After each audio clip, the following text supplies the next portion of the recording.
I'd like to spend a few minutes talking about the American impressions of climate change and U.S. involvement in climate change and the agreements that have been or have not been ratified by the United States. The United States sees climate change as extremely important, and most Americans are aware that the United States is the largest emitter of most kinds of emissions, including CO2, although China is catching up. I actually read just recently that China and the United States are each now emitting about 40% of the world's CO2, which is bringing us even with China in that respect for the first time. The United States, at the same time that they're looking at climate issues as important, that said, there's still a lot of problems with the United States and climate agreements.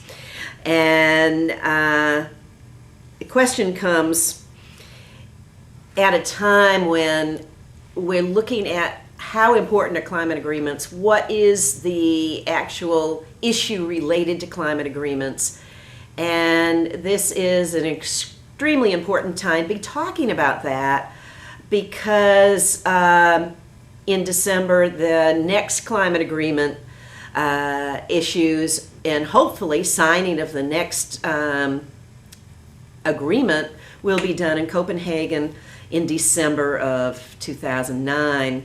And this week in New York City, the United Nations is holding a special meeting of over 100 world leaders who are coming to New York for the opening of the General Assembly, and will be spending a day in pre-talks, if you will, pre-negotiations in anticipation of Copenhagen.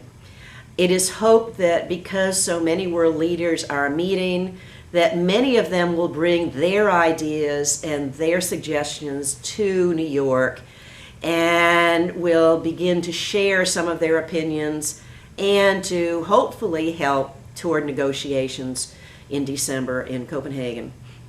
So Americans will be hearing a lot more about climate change.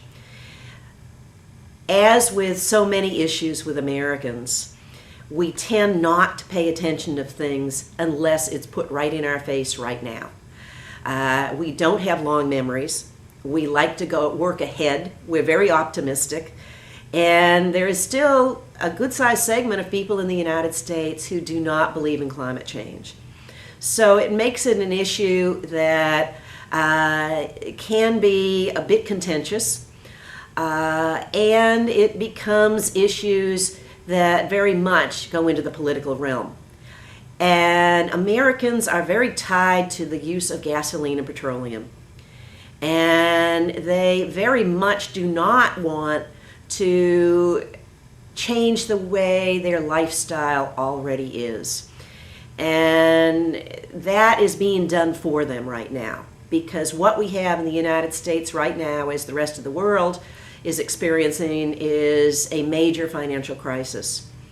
And the financial crisis is forcing Americans to rethink and relook, not only at their own basic jobs, their lifestyles, but to focus in on climate change as it affects their daily lives.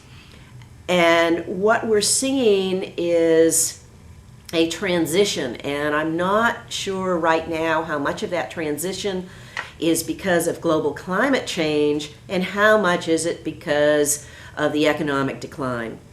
As Americans lose their jobs, as the pay for many Americans is being cut in the present jobs that they have, a lot of Americans are becoming much more conservation oriented. Americans are beginning to ride bicycles more. Americans are beginning to look to public transportation, to more fuel-efficient automobiles, to hybrid automobiles. They're looking at how they can spend less money on the things that they have used for many, many years. And many of the things they're talking about fit right into President Obama's hopes for energy conservation and alternative fuels and more international work with global agreements. America has been a leader in global agreements on climate change for many, many years.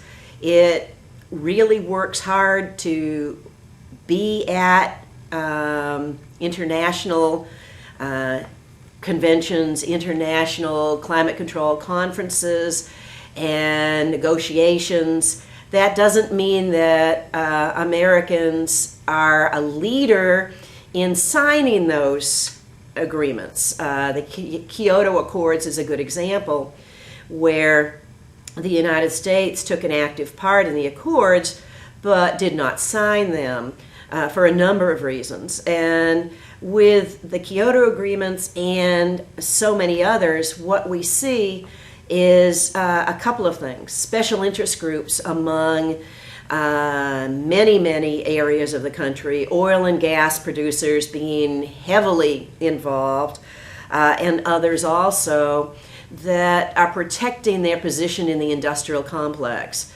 They are very strong advocates for their view, and they go to their members of Congress and very much push for their agreements.